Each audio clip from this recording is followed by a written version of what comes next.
Anyways, we got a Discord topic. If you want to if you want to be a part of this and enter in the Discord topic, let me know. It's user decided. And if you want to be a part of that, you want to. There's the MeCast Discord server is down below. A link to that is down below. Whether you're on the YouTube version or the audio version on SoundCloud, it's down below regardless. And and if you want to, it basically I ask a question. I say, which of these 3 options would you like me to talk about?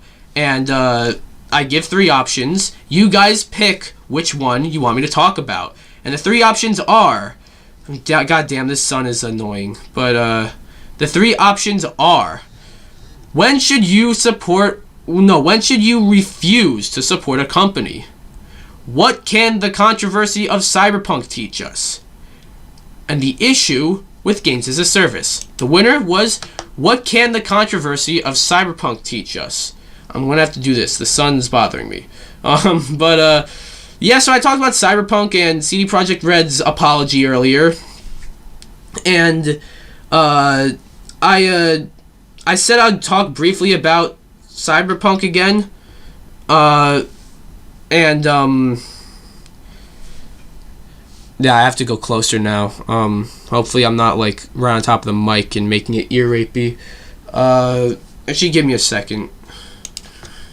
Alright, so I tried blocking the sun, so it's not in my face, and I kind of forgot what I was saying, so I think we'll just restart. I talked about CD Projekt Red and their apology earlier, and I said I'd briefly talk about Cyberpunk again, because this was the winner of the Discord topic. And I feel like this, what can the controversy, just the backlash from releasing Cyberpunk, teach us? A lot. There's a lot it can teach us. There's, maybe don't pre-order games based on hype. It can teach companies to not, release games unfinished. It can teach us to, maybe, when you see a demo at E3, temper your expectations. Even good games that have great demos at E3, even good games that have demos at E3, the demo's a lot better. Like, you look at Spider-Man, there's a bunch of, on PS4, there's a bunch of controversy around release because, the footage shown at E3 looked a lot better than the footage, than, the actual release footage. Demos at E3 always look better than the game's final product. I hope you know. You know what I mean. So I feel like the message to take from this is also don't pre-order a game based on hype.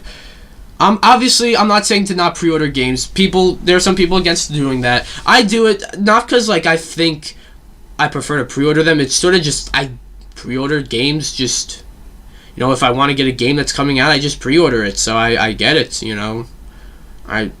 because if I don't pre-order a game, I usually just never get around to getting it.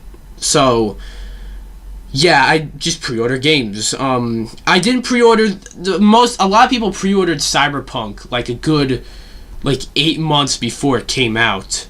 I didn't do that. I pre-ordered it a week before it came out, as I do with most games that I pre-order. And the whole unfinished thing, with the game being unfinished, yeah, that's definitely something that you can teach companies like EA, Activision, Bethesda, to not release an unfinished game, look at 343 and Halo Infinite, they're probably okay, good. So we got Cyberpunk is kind of taking a bunch of shit right now. We're over here, we're trying to make this game good. Imagine if they released that game at launch with the Xbox Series X. I mean, obviously the Xbox Series would definitely have some stuff to play at launch, but I mean, what's more important, having a game at launch to play on your new console, or having that game that you're playing at launch be good? That's actually a pretty tricky question. You got like multiplats, I guess, on the Xbox Series X that you can play. I don't know. Well, whatever.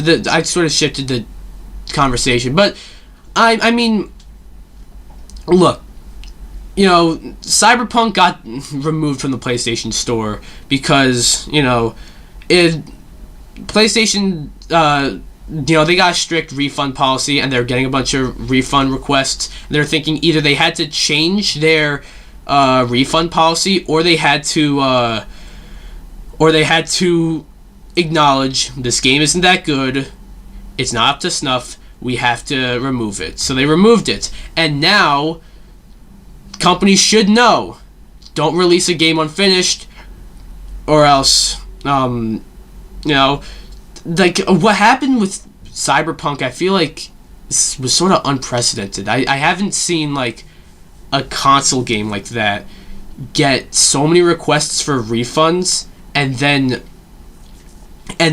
get like, I don't know, and then have the company release like 10 apologies within like 2 days, and then have the game removed off the PlayStation Store, and then have their investors sue them.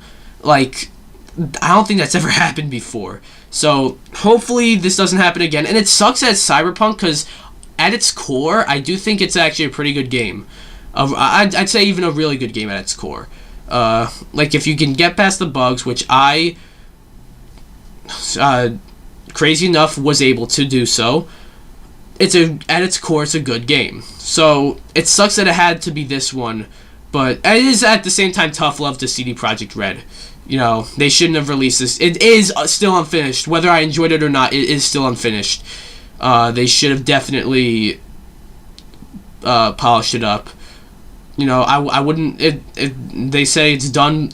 They can have it be done by February. They should have released it in February. That would have been a good game to look forward to in the beginning of the year. But oh well. I hope everyone can learn something from this, and I hope even CD Projekt Red could. So yeah.